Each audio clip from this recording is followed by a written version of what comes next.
Happy Monday! Welcome to the Scoop World Order. Huge night tonight. Again, we got some intel on Larry Johnson, his decision. If you guys want to know what's going on with him and the new defensive staff room with Matt Patricia, tune in right here because we're going to have it all for you guys. If you guys enjoy our content, please leave us a like, click subscribe, also click that little alert bell. Again, if you guys want to help us out in a huge way, please subscribe to our show on Apple Podcasts. But interesting time of the Woody Hayes. Guys are getting a little bit of time off.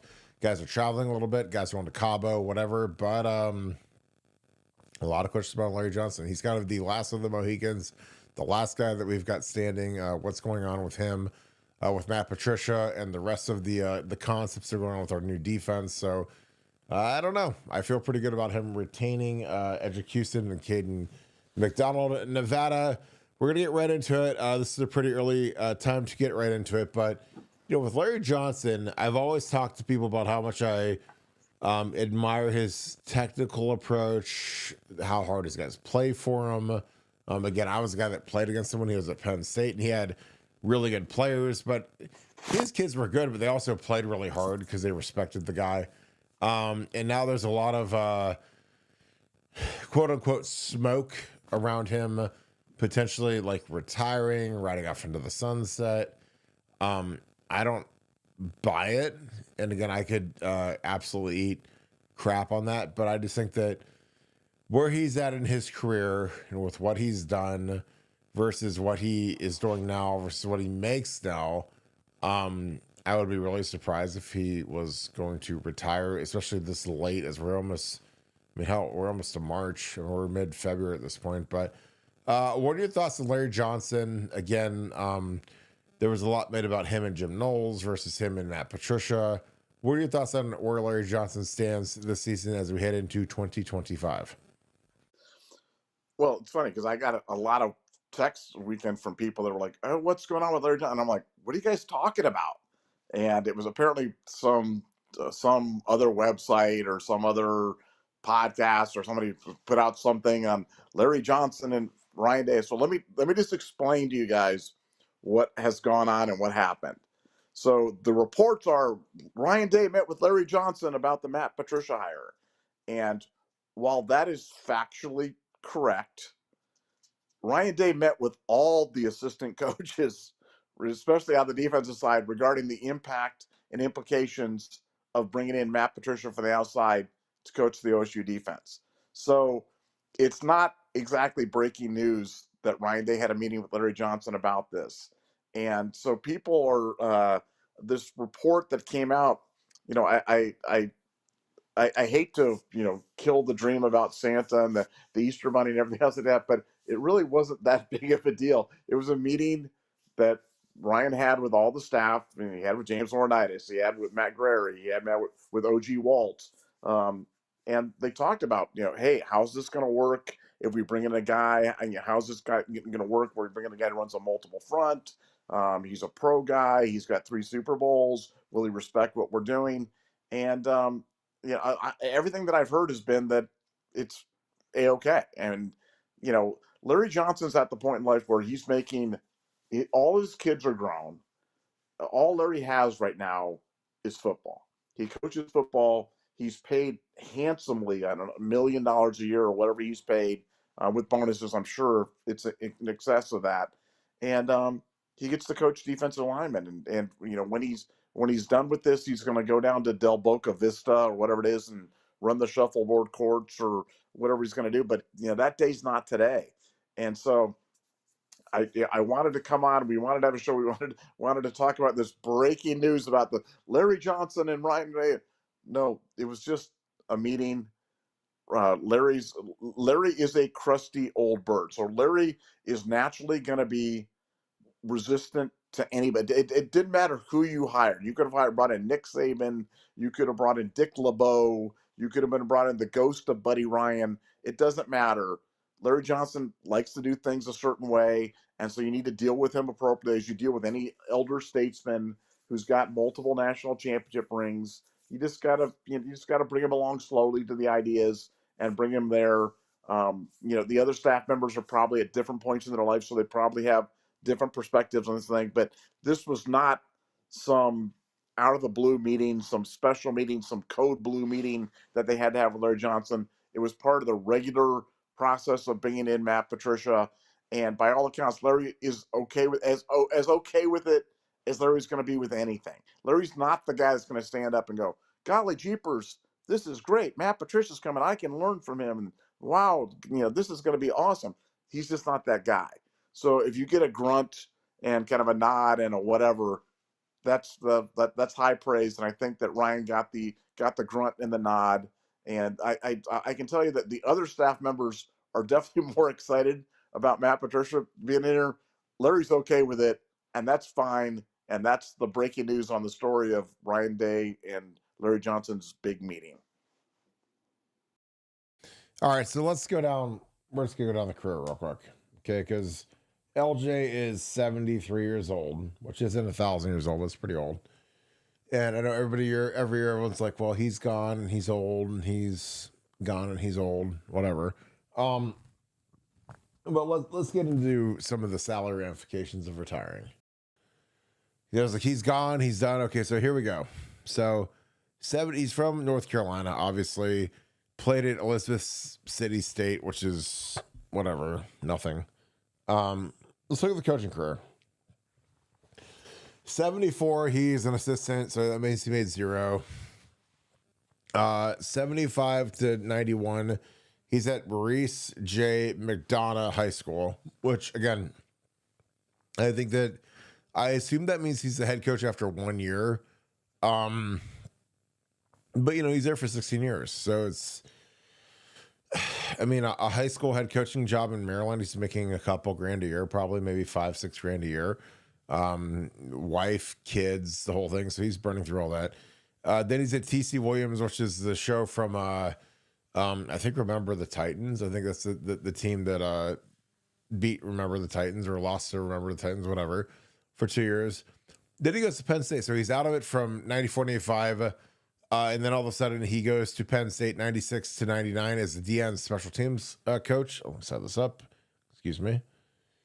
And, he's what he is. And then he's the D-line coach at Penn State from 2000 to 13. So, again, I was there 03, 04, 05, 06, 07.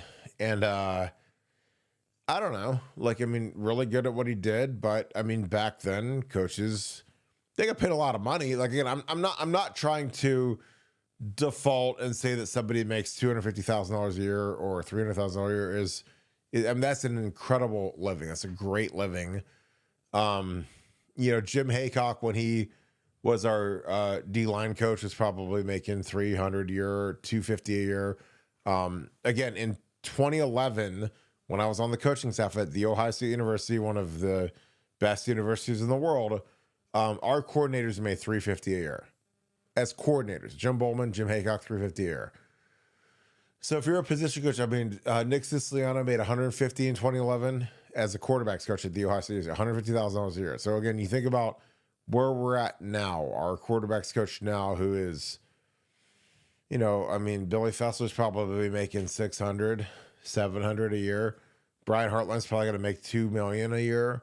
So you look at where the numbers have gone to. So again, why does this matter? Why do you guys care when I talk about these humongous jumps in pay? Because again, with the extended playoff, with the streaming services, with all the stuff this happened where the money is just gone ballistic, let's talk about it. So Larry Johnson, again, you look at his career at Penn State. So say he's a DN coach, he's making, $200 a year, call it that.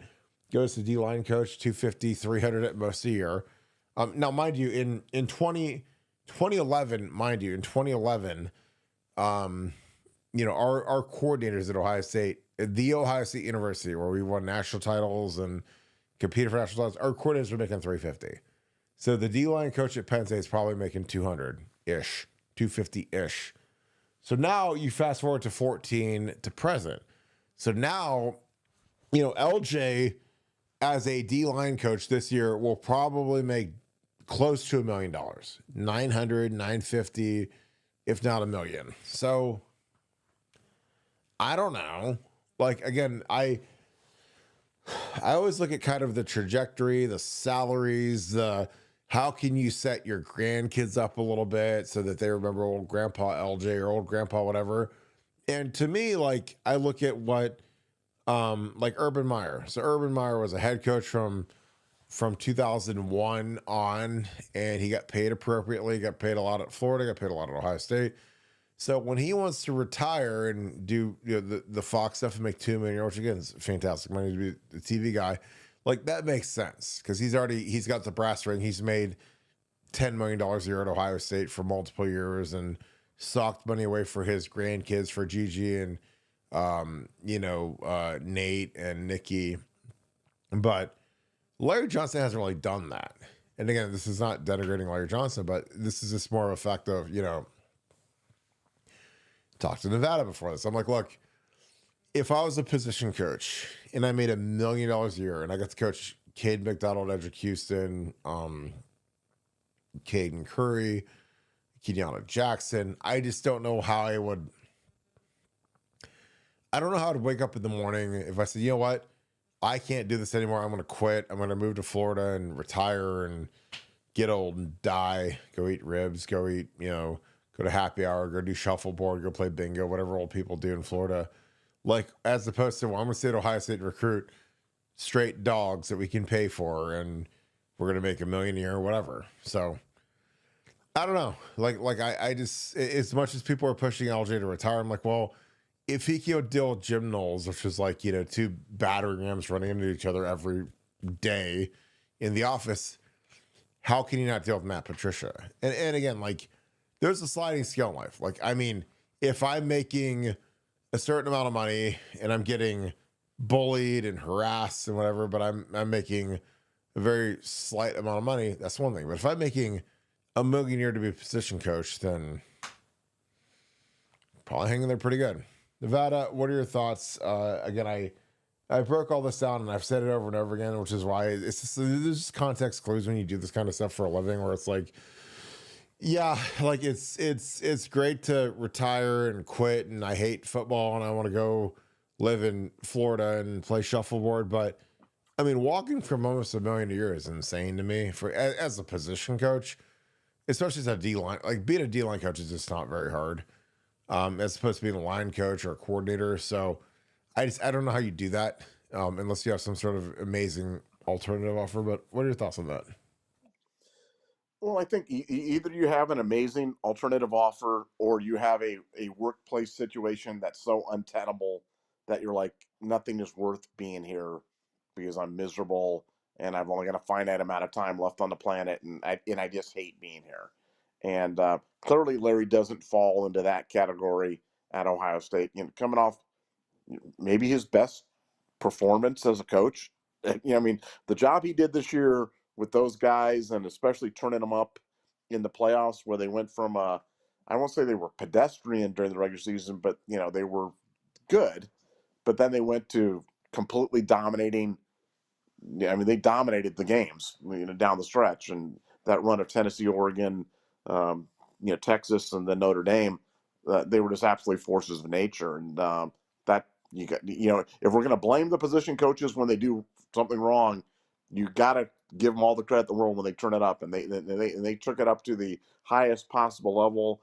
Larry was certainly a huge portion of that. When you watch that great video that I've talked about, that 25-minute the greatest run in college football history video, you hear Larry in there, man, and he's getting on those guys and getting on them, talking to them at halftime, getting them pre games and post games, and that's obviously just 0.0001% of what goes on at coaching.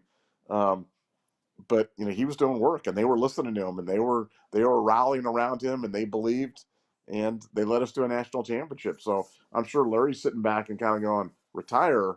Why do I want to retire? I'm literally doing the best work that I've ever done in my life with a group that's terrific. Got some great young talent, and I'm paid incredibly handsomely. And as you pointed out, that hasn't been the case all his life. He doesn't have $50 million in the bank. Larry's not in that point. But when you're 73 and you can make $1 million a year, and you have a place to go, and people listen to you, and you get that competitive juices flowing, for games and practices and everything. I mean, that's a good gig. So I know, it seems like there's an element of, I don't know, the fan base, but certainly of the media that wants to have Larry right off into the path. They've been ready to push him to pastor. I mean, boy, it seems like for the past 10 years, it just seems like every offseason, like they're calling for his immediate, retirement, dismissal, leaving, whatever you want to call it. And he just keeps on chugging along. And, if you look at, while, recruiting's not the end all be all, you, he did work this recruiting season. I mean, they brought in a good, crop. I don't know who's going to be the best ones of the bunch, but he brought in volume of highly regarded defensive linemen, and that's Larry Johnson, and that's always been his forte, is recruiting those guys, and he certainly doesn't seem to have lost the vim and vigor for doing that as well. So no, I think I think he'll be around, and I think he'll be around until he can't do the job anymore, and that's not today. Well, it's like I said. I mean, it'd be one thing if you're walking from a bare cupboard of just like a desolate wasteland, but like, dude, you've got Edric Houston and Caden McDonald. I mean, that's as good of a nose guard and three technique population as you can ever get, and you got to get these ends ready to go. But I mean, that's a good start on the interior. And you're coaching 4 guys. You're a D line coach. It's like, my God, like people are like, well, let's retire and go to the. I'm like, well, yeah, it's easy for you to say, but he's at the top of the food chain right now. He's the D line coach at the highest. I would bet he's the highest paid D line coach in the country if he's not his top 5. And so, it's easy for someone to say, oh, well, you should just walk away and go retire. But it's like, when you make $1 million a year over 365 days, including the days you don't work, including the days you're on vacation, that's $2,700 a day in your pocket. So when you're a guy like Larry Johnson, who's worked, for his entire career and he's had jobs where he made $2,700 in a year or whatever, when he first started off, where he made, $200,000 in a year, 150, 100. And again, I'm not denigrating any of that, but like to walk away from a gig where you make $1 million a year, it's hard. It's real hard. So, when people are like, well, I mean, for Urban, not hard. Urban made $10 million a year, and he's making $2 million a year at Fox. So it's like, that's a different calculation than I've never made more than $1 million in my life, and I can coach these guys and be on top of stuff and do what I do and whatever. So I don't know, man. People want him to retire. I'm like, why? Why would you? It'd be like, okay, it'd be like if some of these media guys, I'm like, okay, you're used to making $35,000 a year for 10 years, but now all of a sudden you make $300,000, but everybody wants you to retire. And they'd be like, well, not retiring now because I've been making $35,000 a year for my entire career, but now I make 300. So, that's kind of where LJ is. So, and again, he's never been a coordinator. He's never been a head coach.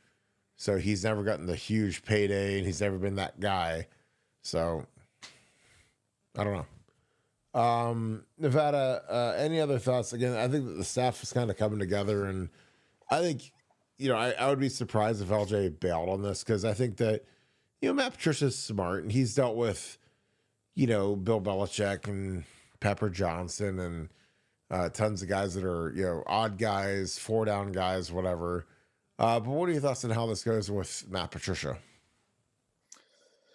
Well, I mean, look, I feel it's kind of a broader discussion to me. It's the broader discussion is, the defense, and will the defense be as good as it was in 2024? And the answer to me is no. Will the offense be as good in 2025 as it was in 2024? The answer is no. Will the team be as good in 2025 as it was in 2024? I think the answer is no. And so it's kind of a confusing time to be a guy that covers Ohio State for a living, because, we're preseason number 1. We're the defending national champions. And I'm not saying that I see trouble ahead, because trouble ahead is when your program isn't recruiting well. You don't have an established head coach or head coach, stability up at the top. I think those are troubling signs, for any program. And we're not there. We're not there by a long shot. But I think when you come from the absolute precipice, which is winning the national championship with the greatest run in college football history, to me, I just think there's going to be growing pains in 2025. And I think for fans, we always tell you the truth. I think we just have to recalibrate rather our expectations about the season, because I know people are picking us preseason number one. I know, in a 12-team playoff, you've got every chance to win it and be there. And so, but I mean, we're breaking in a new quarterback. We're breaking in two new coordinators. We're breaking in 8 new starters on defense. And so I just think that the word for 2025 has got to be patience. And unfortunately, the schedule, and then on top of that, all that, you throw in a schedule, which I feel is a really hard schedule, markedly more difficult than the 2024 schedule. And, it's going to be tough. I mean, it's going to be a challenging year to kind of right the ship quickly, considering we're getting Texas right out of the bat. I mean, last year, at least we had the benefit of playing Oregon in week 6.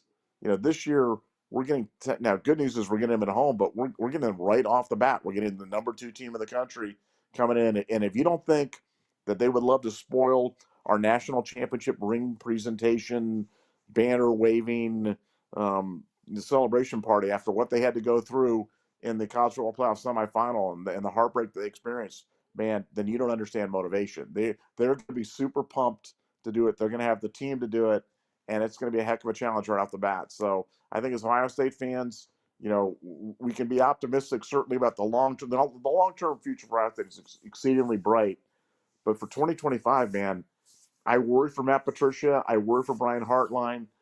I hope that people are patient with them, because there's going to be growing pains, and it's a really young team breaking in a lot of really young players. Well, I think the problem is like you look at the preseason ranking is preseason number 1, and you look at some of the guys that we got coming in. We've got Max Clare, we've got Ethan Onianwa, we've got Philip Daniels, we've got a lot of really good players coming in, but the key is Julian Sayin. And is he going to be anywhere near the same level as Will Howard, who started 40 games and he should have? Probably not. So I think that as good as we can be and as good as we potentially can be, it's just going to be tough, man. You got Brian Hartline's never called a play in his life. Now he's a play caller, and you've got a quarterback who's never played in college before. Now he's never played like significant minutes. He's played mop up time, and any idiot can go out there and throw it when it's mop up time. But it's going to be fascinating, and a new defense, and a lot of new talent, new D line, new D ends, new corner.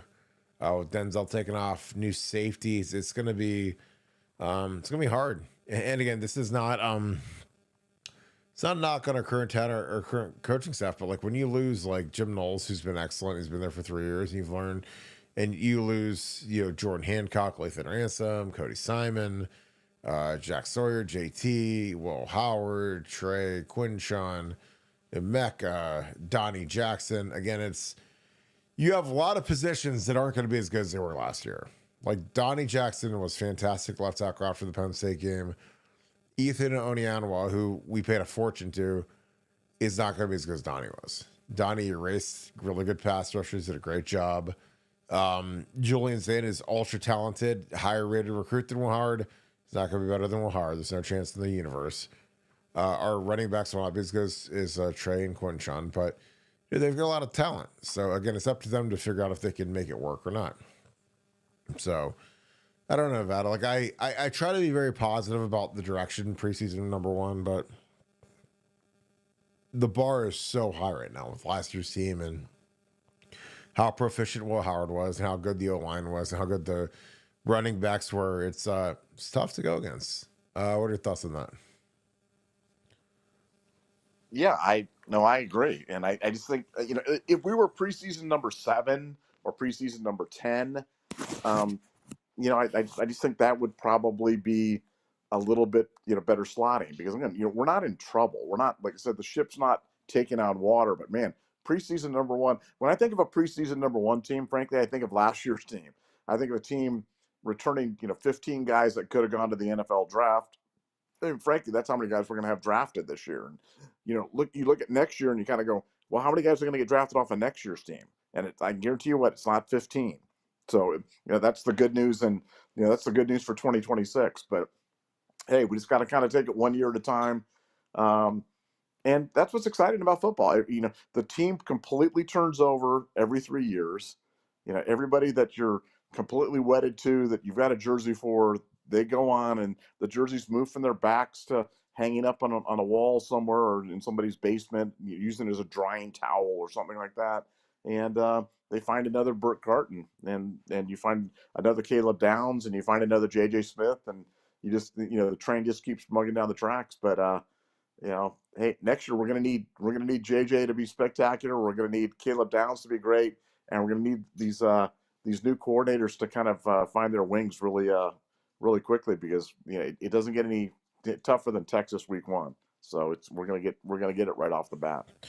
Well, yeah, and that's why I'd always tell guys, I'm like, look, no matter how good you are, we're gonna find someone that'll replace you and be better than you. And I think that for this past year's team, the 24 team, it's gonna be probably a year off. You're got to figure out who's going to be the better tackles and can you get a better quarterback. But it's going to be tough because, again, we've got a lot of guys that are really good and a lot of guys that are really aggressive and tough. And so, we got to figure out what we're going to do. But I think that ESPN has this preseason number 1, which I probably agree with. But, again, you have to really, I don't want to say reduce expectations, but you have to be realistic when you're losing as much talent, as much experience as they've lost. Like, there's going to be a little bit of a learning curve. So that's all I played with. But I think that the team's still going to be excellent. So it is what it is. Josh Dillon, thank you for the deuce. Thank you for being an ultra member as well. Thanks. Nevada, if LJ goes, who do we go get? Any thoughts? Any replacement for Larry Johnson? Yeah, I just don't think he's going. So, I think it's moot. I think we'll save this question for the day when Larry actually moves on. But I just don't think that now again, Larry could retire in 15 minutes, and this could be all. But I just don't think that's I don't think that's what's happening. I don't think that's what's going on. And I think for Ohio State, when that time comes, I think we'll all know, and I think it'll be done sometime.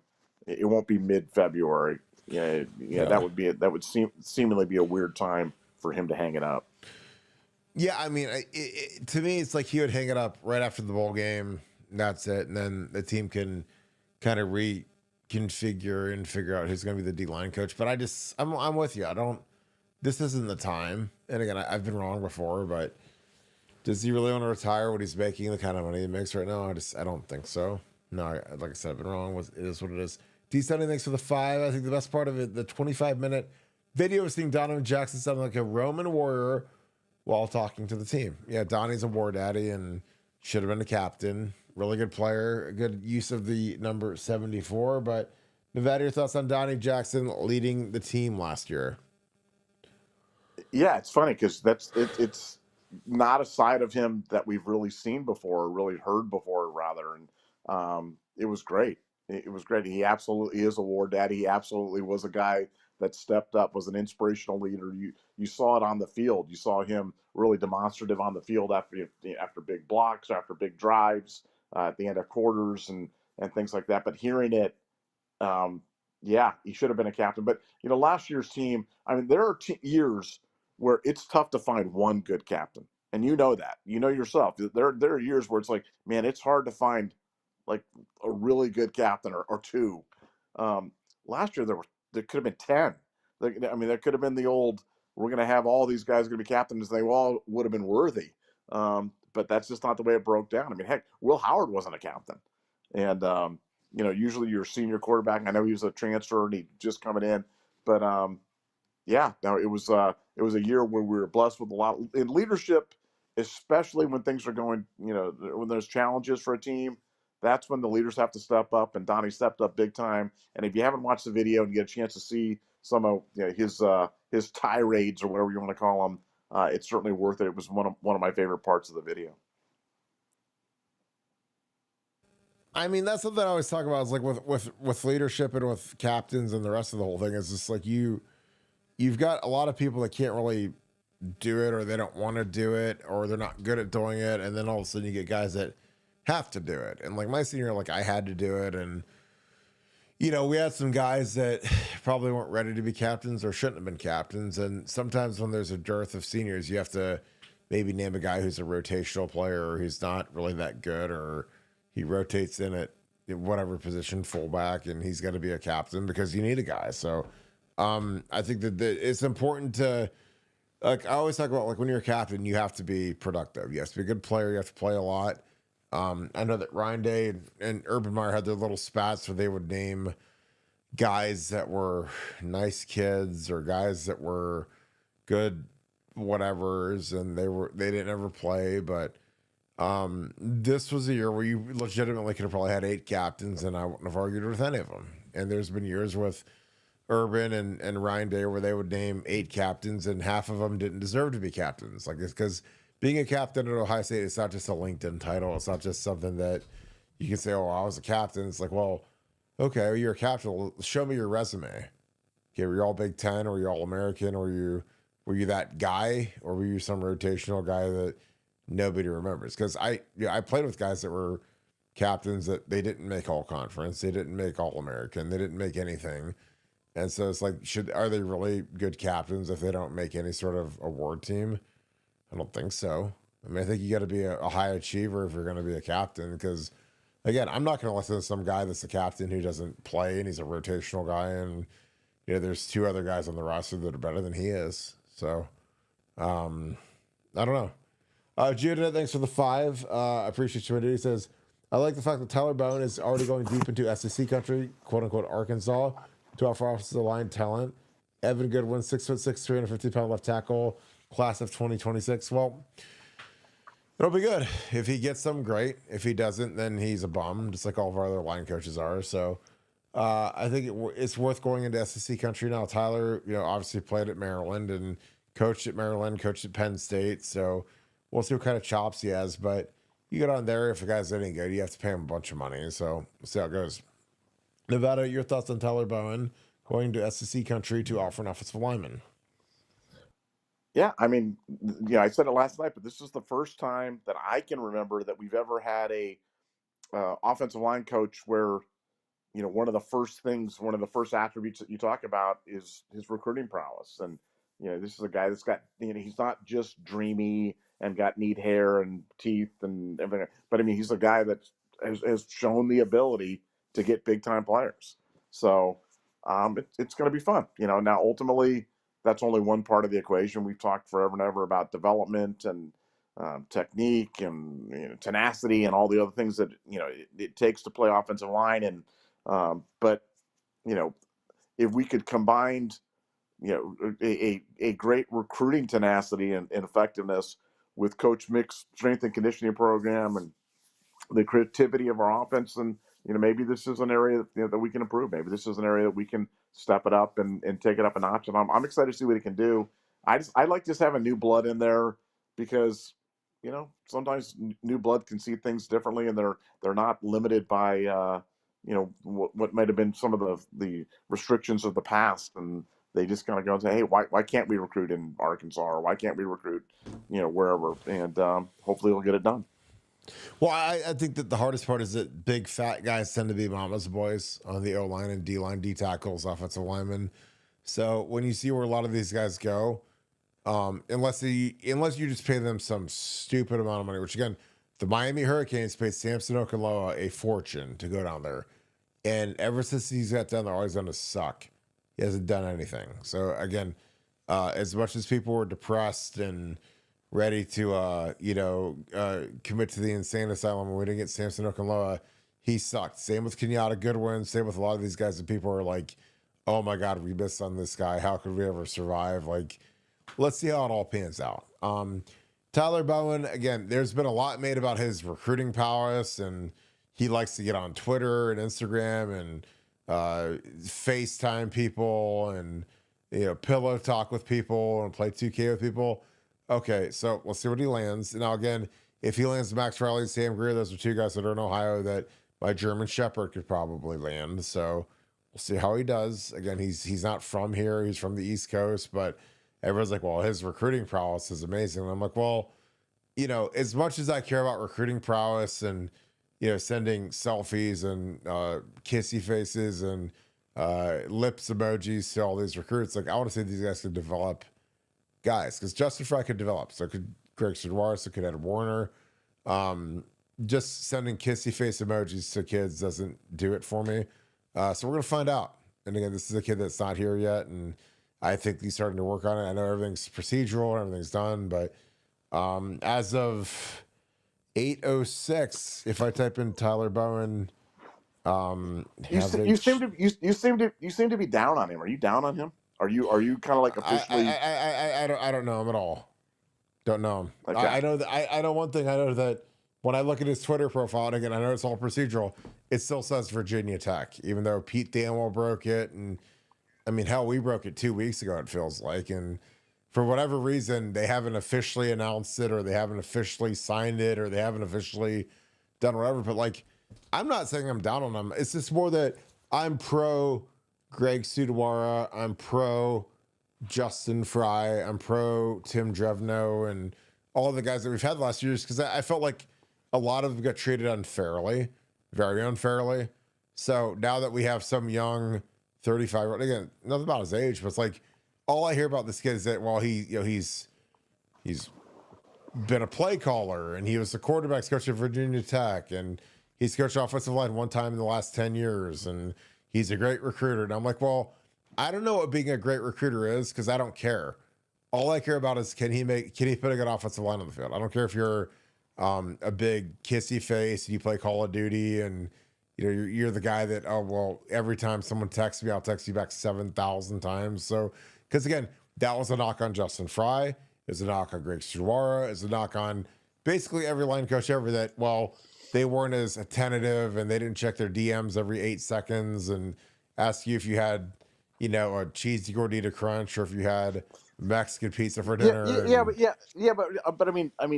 But again, I'm just trying to understand the thing, because it's like, so you think if he does those things, that's bad? Like if he's, I don't think it's bad, but again, everything will shake out how it shakes out, because I don't think that linemen that are that needy tend not to be that great.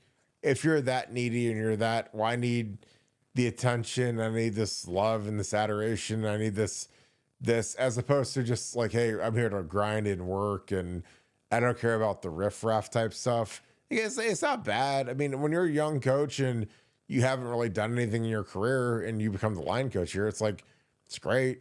I mean, again, if you said, Kirk, what can you mortgage your house on? I say, well, our fans are going to hate this guy after the first, 5 games. Kirk, you have officially became the crotchety old man right before when I first met you were like the young, you were the young kid. You were the kid. Now, all right, now you're like Clint Eastwood and Gran Torino.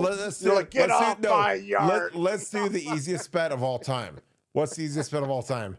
People are going to hate Matt Patricia. People are going to hate Brian Hartline. And people are going to hate Tyler Bowen. Like, I would bet my house and every dime that I make for the rest of my life that this year, fire Tyler Bowen. I know, it's easy because I said it first, but I'm just saying, fire Tyler Bowen, fire Brian Hartline, fire Matt Patricia. They all suck. They're all terrible, because we wanted to throw Chip Kelly and Jim Knowles and Justin Fry to the wolves. We would have strung them up in the middle of the oval and crucified them in front of the masses after the Michigan game, after the Oregon game. I was like, well, let's see how it shakes out. It turns out I was right. They won the national title. So Kirk was right again. I said, we've got a pretty damn good team, good players. So now that we have guys that are lesser players, lesser talent, and we have, in my opinion, and I'm right on this one, we have a much lesser coaching staff than we had last year. Jim Knowles, Chip Kelly, Justin Fry, much more talented, much better, much more profound than Brian Hartline, Matt Patricia, and Tyler Bowen. Again, if I'm wrong, please replay this. I will send you guys the timestamps and the dates, and you guys will say, Kirk, you're an idiot. You have no idea what you're talking about. I mean, come on. I mean, Brian Hartline's never been an offensive coordinator before. Exactly. So that's it. Much lesser. I'm not sure about Matt Patricia versus Jim Knowles. Matt Patricia's got 3 Super Bowl rings, and well, I mean, Jim, I'm as big a Jim Knowles I know. fanboy as there is on the planet. So But so if he goes that if one, he goes below number one in the nation, then that's going to be oh yeah, lesser. well, So there you go. you lost Lesser. 9 starters. You lost 9 Well, I know starters, you lost 9 man. starters from the number one defense in the country, so it's like that'll be less, Yeah. less than. Well, So no, that's the right. performance may be less, but I'm not sure that the guys are less. I think Well, Hartline's a big step back. I think on Justin Fry versus Tyler Bowen, I don't know. I like Justin Fry. I reserve the right to see what Tyler Bowen can do, and hopefully he does a good job. I root for them all to do a good job, and even if he likes to give kissy face emojis and play Call of Duty, Yeah, I'm down. Whatever works. Get down to the 9th starter and just bushwhack everybody in the playoffs. Like, pretty good. Yeah, thank you, Chip. You, Chip Kelly. Thank you, Chip Oh, Kelly. I know, yeah. Thank you, Chip. Justin just goes sit in the staff room and scheme for the win. Scheme for the win. Scheme for the win forever and ever, man. You still got to get the guys to do the right stuff, man. And you got rid of Tigra.